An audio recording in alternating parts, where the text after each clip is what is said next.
talk more now about these movements with Makwe Masilela from Makwe Fund Managers. Good evening, Makwe. The JSE ending the day firmly in the green, in line with European markets. This is despite the global fears that have been expressed over the Middle East conflict. Are market participants focused on the US Federal Reserve and its dovish tone on interest rates?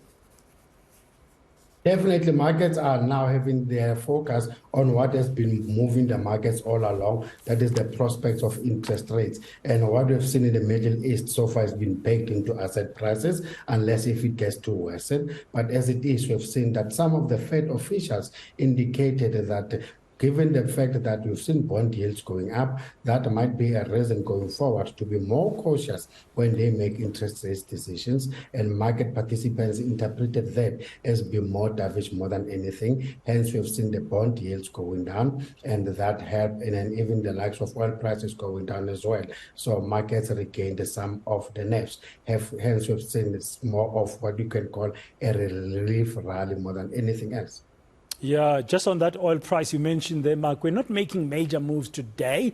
The price, though, is still high. What are your thoughts about what we are likely to see in the short term?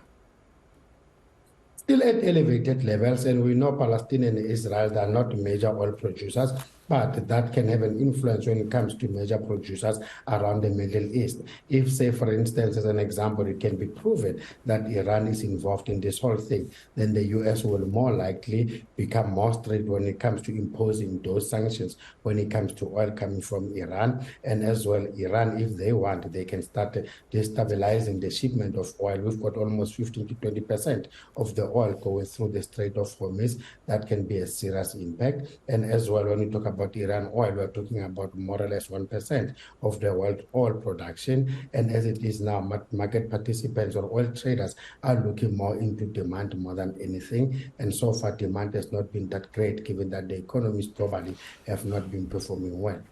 Marco, let's just look at some company updates now. Paper and pulp manufacturing giant Sappi considering the closure of its Belgium-based mill. One of the reasons it says is to reduce costs. Do you think this will work?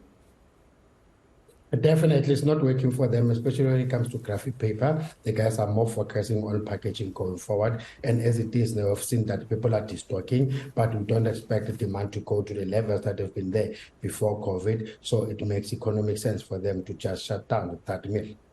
Yeah, now, Equities Property Fund, the owner and developer of properties in the country and in the UK, reducing its dividend as it continues selling assets to improve its balance sheet. Your thoughts about these numbers and the sector? They're using the money that they're getting from selling their assets to get into more modernized distribution centers for more A-grade tenants. And you look into their vacancy rate, it's at the lowest, sitting at 0.1%. And as well, we've seen a nice net property income growth. And also the guys have been managing to increase their gross property revenue by 8.8%. And unfortunately, their profits as headline earnings per share down 64%. Hence, they had to reduce their dividend by almost 9.9%. Yeah, I see memory chip prices causing problems for Samsung, which is expected to announce a plunge by nearly 80% in the third quarter. What's the outlook? Because the oversupply of chips may not be dealt with immediately. Makwe?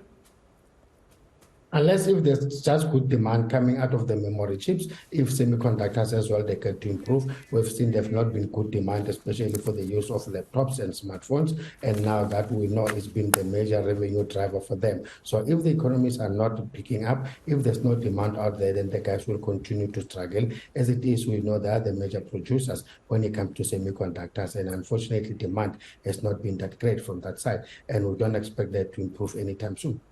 Thank you very much, Makwe Masilela from Makwe Fund Managers. Just wrapping up the market for us this evening here on Today on eNCA, DSTV channel 403.